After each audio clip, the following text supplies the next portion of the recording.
Hello बच्चों, let's see this question. So the question says that show that for a given dipole V and E cannot have same magnitude at a distance less than 2 meter from the dipole.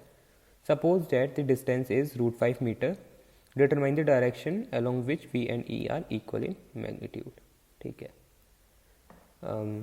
ये distance हमें तो question हमें दो cases में दिया है. ये case first है, ये केस सेकंड है.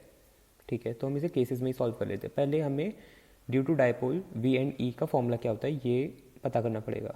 ये पोटेंशियल का फॉर्मूला होता है at any point due to a dipole is k p cos theta by are square. ठीक है, एंड वहीं हमारा इलेक्ट्रिक फील्ड का फॉर्मूला होता है K P under root 1+3 cos square theta upon R cube. ठीक है, तो इन्होंने यही हमसे बोला है कि लेस देन 2 मीटर डिस्टेंस पर, यानी कि आर अगर 2 से छोटा है तो वी एंड ई का मैग्नीट्यूड इक्वल नहीं होगा. तो हम चेक करके देखते हैं. हम वी एंड ई को इक्वल रख देते हैं, इनका magnitude k p cos theta upon r square magnitude equal to k P under root 1+3 cos square theta by r cube magnitude. K p cancel, r ये कैंसिल.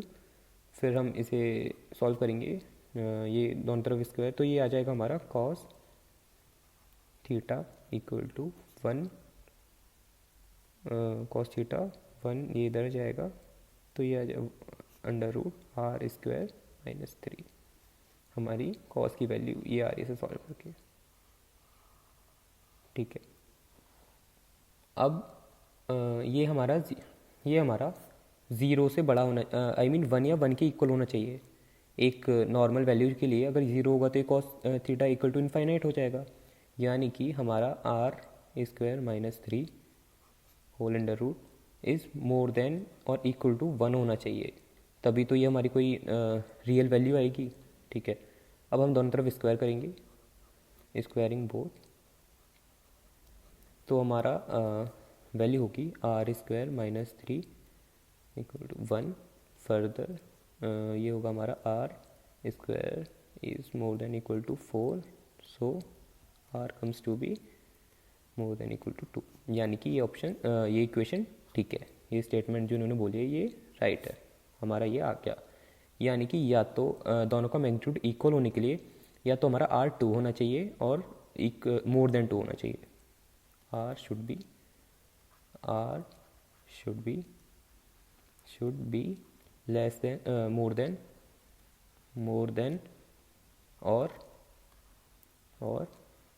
equal to 2 होना चाहिए for equal magnitude. ठीक है, अब second case इन्होंने दिया है हमें, इन्होंने हमें R दे दिया है रूट 5 की वैल्यू क्या होती है ऑलमोस्ट 2.24, यानी कि 2 से बड़ा ही है. तो इन्होंने V एंड E की डायरेक्शन पूछी है. ठीक है, डायरेक्शन हम यहाँ से किससे निकालेंगे, हम कॉस थीटा से डायरेक्शन निकालेंगे. ये एक एंगल बता देगा. ठीक है, हम इससे डायरेक्शन निकालेंगे. यानी कि केस सेकेंड ये केस फर्स्ट था, इससे पहले जो किया cos theta equal to 1 by are square -3. इसमें हम वैल्यू पुट करेंगे, हमारी आर की वैल्यू रूट 5 है तो आर स्क्वायर की वैल्यू 5 हो जाएगी, 1/5 -3.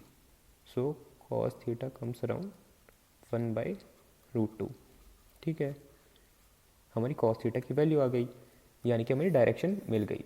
cos थीटा इक्वल टू 1/√2 कब होता है, 45 डिग्री, फेमस 45 डिग्री, और इसके बाद 135 पे होगा, फिर ऐसे 2 to 5 ऐसे चलता जाएगा.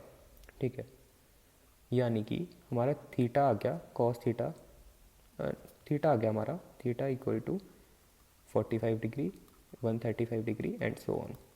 तो यही हमारा आंसर है, हमारी डायरेक्शन आ गई. This is answer, direction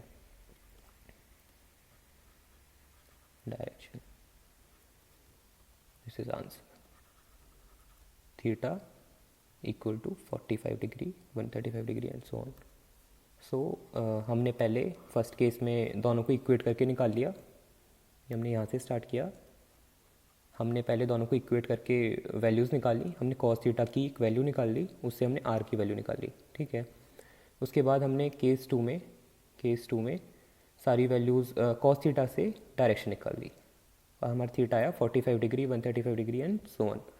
So hope you understood the concept. All the best. Thank you.